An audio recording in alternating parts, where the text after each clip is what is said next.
నమస్తే. అసెంబ్లీ సాక్షిగా నారా చంద్రబాబు నాయుడు మద్యపానంపై పూర్తి శ్వేతపత్రాన్ని రిలీజ్ చేసిన సందర్భంలో జగన్ దీన్ని తప్పించుకోవడానికే ఢిల్లీలో నిరసన ధర్నానా? అయితే ఎలాంటి నిజాలు బయటపడ్డాయి? నిజంగా ఏపీ ప్రజలు ఏం కోల్పోయారు, ఎన్ని కోట్లలో నష్టపోయారు అనే దానిపైన మనతో పాటు సీనియర్ జర్నలిస్ట్ కనకదుర్గ వడ్లమణి గారు ఉన్నారు. వారిని అడిగి తెలుసుకుందాం. మేడం నమస్తే. నమస్తే అండి. అసెంబ్లీ సాక్షిగా నాకు తెలిసి ఇప్పటిదాకా ఎప్పుడు కూడా కని విని ఎరుగనటువంటి ఒక లెక్కలు అనుకోవచ్చు. అయితే ఇలాంటి లెక్కలు ఇప్పటిదాకా ఎప్పుడు వినలేదు. ఏదో ఢిల్లీ లిక్కర్ స్కామ్ అని చెప్పేసి కవితని కావచ్చు, లేదంటే వాడు కేజ్రీవాల్ని కావచ్చు, లేదా సిసోడియన్ కావచ్చు, వీళ్ళందరినీ జైల్లో పెట్టిన సంగతి తెలిసిందే. అది ఓన్లీ 100 కోట్లకు సంబంధించి మాత్రమే మనం విన్నాం. కానీ నిన్న ఏపీ అసెంబ్లీ సాక్షిగా లక్షల కోట్లు అనే మాట విన్నప్పుడే అందరూ కూడా పూర్తిగా ఏపీ వైపు టర్న్ అయిపోయింది అందరి దృష్టి. సో నిన్న జరిగినటువంటి యొక్క మద్యపాన శ్వేతపత్రం పైన మాట్లాడినటువంటి మాటల గురించి మీరు ఏం చెప్తారు? అసలు శ్వేతపత్రాలు రిలీజ్ చేయడమే సిగ్గుచేటు. మద్యపానం మీద శ్వేతపత్రం, లక్షల కోట్ల అవినీతి, అసలు ఎంత దారుణం అండి. ఇది జరుగుతుంటే ఆయన వెళ్ళి ఢిల్లీలో ధర్నా చేస్తాడా, ఎగ్జిబిషన్ పెడతాడా? 36 మంది పేర్లు చెప్పకుండా 36 మందిని చంపేశారంటాడా? చంపింది ఎవరు, చచ్చింది ఎవరు, చూపించింది ఎవరు, ఇవన్నీ చెప్పమనండి. అవన్నీ అది పక్కన పెడితే లక్షల కోట్లు, 1,00,000 కోట్లు అంటే ఎంత అండి? మనకి లెక్క కూడా తెలియదు, మనకు లెక్క పెట్టడం కూడా రాదా డబ్బులు. ఎందుకు చెప్తున్నామంటే ఇదంతా కూడా ఆంధ్రప్రదేశ్ ప్రజల రక్తం మీద సంపాదించింది. వాళ్ళ కిడ్నీలు, వాళ్ళ లివరు పాడు చేసి ఈయన సంపాదించిన డబ్బు, ఈయన సొంతంగా తయారు చేయించిన మద్యం అది. అంటే ఆల్రెడీ ఉండే బ్రాండ్స్ అన్ని పక్కకు పెట్టేసి 5 ఏళ్ళు మద్యపాన నిషేధం చేస్తానని చెప్పిన పెద్ద మనిషి ₹10 ఉండాల్సింది 200 చేసి, లేకపోతే ₹20 ఉండాల్సింది 200 చేసి, ₹20 ఖర్చు పెట్టి తయారు చేయడానికి ₹220 దాని మీద దండుకుని, అంటే వాడికి ఏదో ఇస్తున్నాను, నేను పథకాలు ఇస్తున్నాను అన్నాడు కదా. ఈ కుడి చేత్తో పథకం ఇచ్చి ఎడం చేత్తో సాయంకాలం లాగేసుకుని, అది కూడా క్యాష్ రూపంలో, డిజిటల్ పేమెంట్స్ కాదు, అంతా క్యాష్ అండ్ క్యారీ.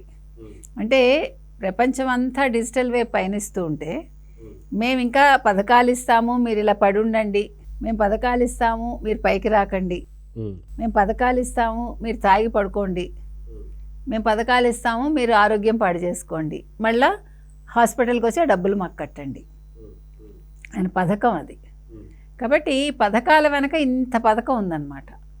ఈ మద్యపాన నిషేధం అని చెప్పి ఆయన 38 రకాల మద్యం సొంతంగా తయారు చేయించి, పాత కంపెనీస్ అన్నీ మోహించేసి కొత్తగా బెవరేజెస్ ఈయన స్టార్ట్ చేయించి, అది మొత్తాన్ని అన్నీ కలిపి ఒకదాని కిందకి తీసుకొచ్చి, ఈ 38 రకాల పేర్లు కూడా వింత వింత పేర్లు. President medal, special status, boom boom, blockbuster, ఇలా అన్ని చాలా నిన్న అసలు చంద్రబాబు నాయుడు గారు వివరంగా ఎక్స్ప్లెయిన్ చేసేటప్పుడు ఈ బూమ్ బూమ్ అని చెప్తుంటేనే అందరికీ నవ్వు. ఇదేంటిది అసలు ఈ బూమ్ బూమ్ ఏంటని. అంటే కనీ విని ఎరుగని రకాలన్నమాట ఇవన్నీ.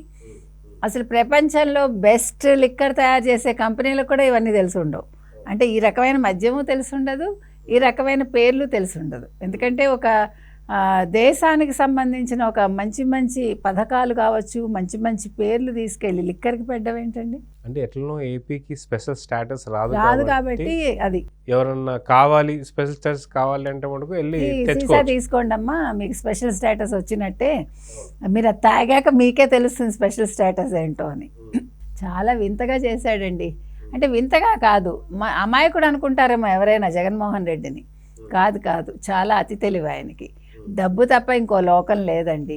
లేకపోతే ఇంకొక రకం ఏంటంటే, అసలు ఈ మద్యం తయారు చేశాక ఆ మద్యం మళ్ళీ పులియడం ఏదో అంటారు కదా, దాన్ని ఏమంటారు, ఫెర్మెంటేషన్ అవ్వడానికి కొంచెం టైం పడుతుంది. ఆ ఫెర్మెంటేషన్ టైం కూడా ఇవ్వకుండా దాన్ని అలాగే అమ్మేశారు. దానివల్ల ఇంకా ఘోరం కదండి. ఇప్పుడు ఒక ఆహారం వండాక అది పూర్తిగా పక్వం అవ్వకుండా తీసేస్తాం అనుకోండి, కడుపు నొప్పి వస్తుంది మనకి ఆ తిండి తింటే. అట్లాగే ఇది కూడా కదా, ఇది లివర్ని దెబ్బతీస్తుంది. లేదు వీళ్ళు వాడినవి ఏంటో మనకు తెలియదు, కిడ్నీలు కూడా దెబ్బతిన్నాయంటే అది ఎంత డేంజర్ లెవెల్లో ఉంది ఆ మద్యం అనేది మనకు అర్థమవుతుంది. సో ఇప్పుడు ఇవన్నీ నేను బయటకు వచ్చినందుకు వాసుదేవరెడ్డి కూడా మాయమైపోయాడు. ఇవాళ అంటే ఇప్పుడు అతని మీద మరి ఆల్రెడీ సిబిఐ ఎంక్వైరీ అయింది, సెర్చ్ చేశారు, బోల్డ్ కిలోలు బంగారాలు ఏవో పత్రాలు దొరికాయి, ఆస్తులు దొరికాయి, అన్నీ అయ్యాయి. సో అవన్నీ కూడా పక్కకు పెట్టేస్తే ఇవాళ మనిషే మాయమైపోయాడు.